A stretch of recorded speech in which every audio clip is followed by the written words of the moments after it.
friends! In today's vlog, we're going to talk about this piece of art called Lotus. Lotus. I made this piece right on the tail of making another artwork that I did for my daughter for Christmas. My kid is an anime fan, and so I did one of her favorite characters. His name is Ranmaru, in case you're an anime buff. Blues are kind of her favorite color, and I had done another piece of art that she really liked the colors in it, so I decided to use those colors for a piece of art for her to give her as a Christmas gift. When I was done with her piece, I liked it so well, but it was kind of weird when I started making these Autistic Expressionism pieces of art. I didn't want them to go anywhere. I just wanted to save them, collect them. That's part of autism, is collecting, and I had just this desire to collect them into portfolio. So it's doesn't seem reasonable, but it's what I wanted to do. And since this was a piece that was going out of the house, I also wanted to create a piece in the same color palette for my portfolio. The colors are a variety of blues, and then I used hot pink as the accent. And if you watched my last video, I don't need to say any more about hot pink. But another one of my favorite colors is this aqua blue, and this periwinkle has been starting to really grow into my one of my favorite colors as well over the last few years. So during almost every piece of Autistic Expressionism that I make, it's a really meditative practice. I listen to worship music, I talk to the Lord, I process feelings, thoughts come and go in my head all the time. They're always popping in, so I'm sorting through my thoughts. I also reason with myself about things I don't understand. I try to figure those out, problem solving, and I also process many sides of a particular circumstance. So I go down a lot of rabbit trails when I'm arting, which, sorts everything out, and then by the time I'm done, I'm usually really calm.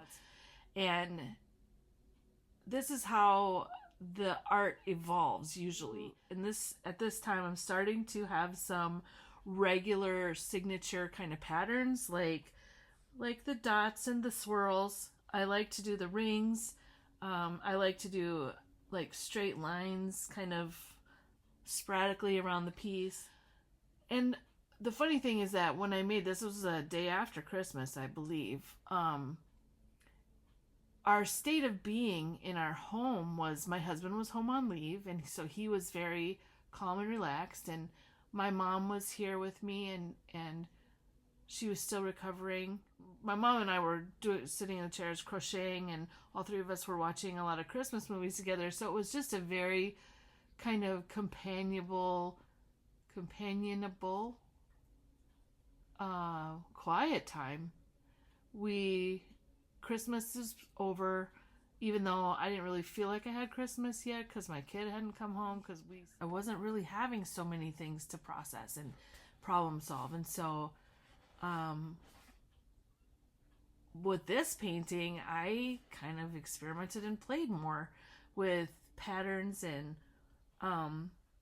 the color palette I love, but one thing that I was trying to do is to use lighter and darker. So you can see I used a lot darker blues and like magenta inks in this one, and then I still have the lighter colors, and of course the white, which I love the white for showing it all off. So there's a lot of good contrast here.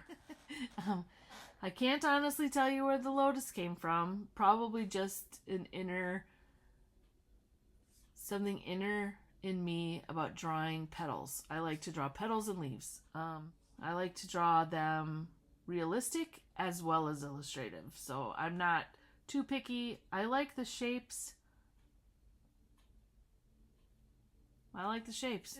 This piece was about my 8th piece in this style, and I was starting to develop some signature patterns for myself, which are using the dots, and I use a lot of different sizes, drawing rings, mixing dots and rings, just doing rings, doing different sizes of all of those things. Doing swirls. I really like swirls. Doing straight lines in variable positions around the composition, and also variable lines like this crisscross pattern was something kind of new.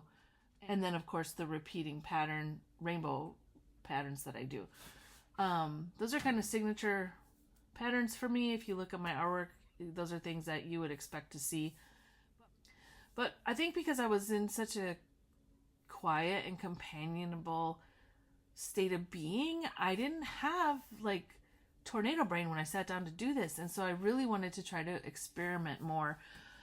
And so I did I'm looking at the painting. I worked on the paisleys. I think that was the first time I've done paisleys, and they were not easy because they're like a bent teardrop. And so there's like a flick that you got to put on there. And then I was experimenting with some bubbles, I mean, I do circles all around the compositions to I just like everything balanced. So, I have round, then I have floral, and I have kind of bendy swirls and bendy paisleys and swirls. And then I've got, I attempted scrolls on this one. That was a new pattern for me. It balances the composition with the swirls. So it feels really balanced. And then because I didn't overdo it, some of these spaces I actually left with just the colors in there. Here you can see I was playing with the watercolor, like wet on wet. But there's restful places for your eyes around the canvas. Oh, it's not a canvas. Around the paper. So there was more new exploring to be done, and you're trying these new things, and then you like how it turns out, then that's exciting. It's exciting and fun.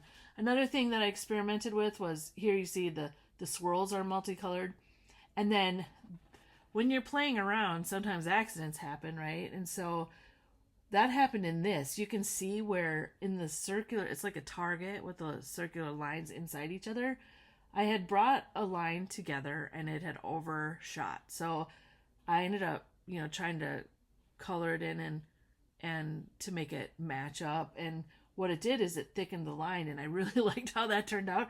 So then I took that and I ran with it, and then I did that in the magenta all the way through the target. And I really love how that turned out as well. So the central triangle here, mix matching these lines, I added in a different color, like they're like mini patterns of lines in mini spaces, in a large boundary space.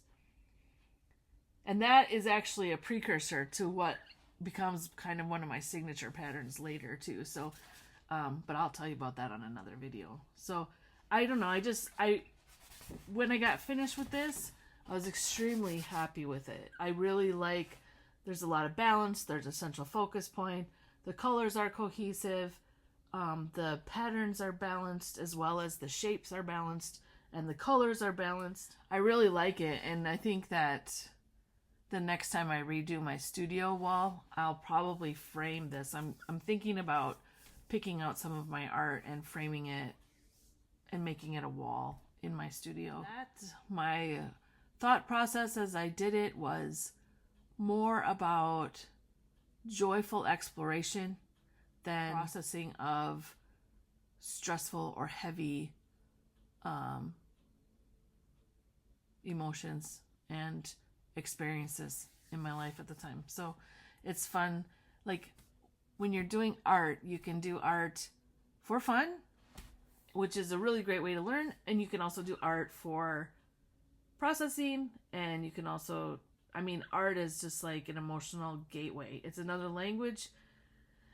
And it's, I don't know, there's just nothing else like it, I don't think. If you play music, I think that might be similar to it, because music, the sound of music can be I think it's very emotive. So it can either be raucous and bring you to angry moods or excited moods or rock and roll moods, or it can also bring you to like sleep.